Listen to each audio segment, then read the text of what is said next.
ತಿಪಟೂರು ನಗರದ ಕಲ್ಯಾಣ ಮಂಟಪದಲ್ಲಿ ರಾಜ್ಯ ವೀರಶೈವ ಲಿಂಗಾಯತ ನೌಕರರ ಶಾಖೆ ವತಿಯಿಂದ ಆಯೋಜಿಸಲಾಗಿದ್ದ ತಾಲೂಕು ಮಟ್ಟದ ಪ್ರತಿಭಾ ಪುರಸ್ಕಾರ ನಿವೃತ್ತ ನೌಕರರಿಗೆ ಸನ್ಮಾನ ಕಾರ್ಯಕ್ರಮ ನಡೆಯಿತು.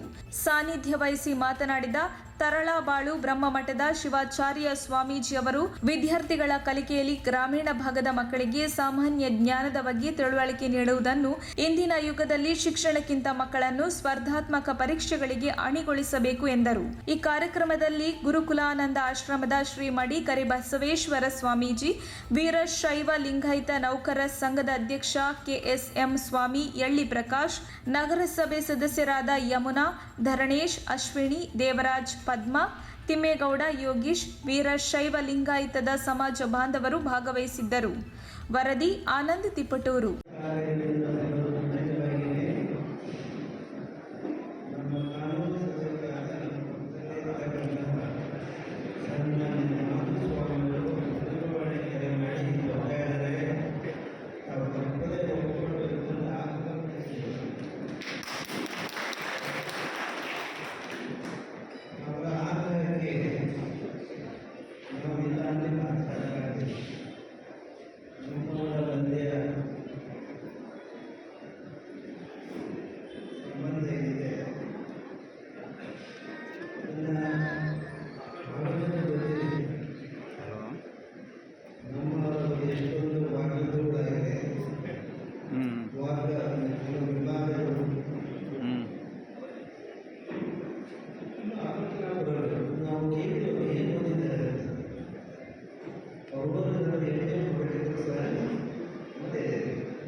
ಅದು ಬಾಲ್ಯದಲ್ಲಿ ನಮ್ಮ ಗುರುವರೆಯ ಸಂಪರ್ಕವನ್ನು ನಮ್ಮ ಬದುಕಿನದಕ್ಕೆ